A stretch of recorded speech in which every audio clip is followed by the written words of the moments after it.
இங்கே வரப்போ ரொம்ப டயர்டாக வந்தேன்.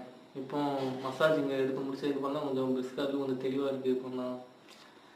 இப்போ தான் கொஞ்சம் ரிலாக்ஸாக வேறு இருக்குது. நீங்கள் இப்படி பண்ணுறதுனால உங்களுக்கு ஹீட் வந்து ரொம்ப சீக்கிரமாக வெளியே போகுது. கண்ணில் பார்த்தாலே தெரியும். ரொம்ப ஹீட்டு போகிறது அப்படியே காந்துது, கண்ணு காந்துது. அவ்வளோ ஒரு எஃபெக்டாக இருக்குது.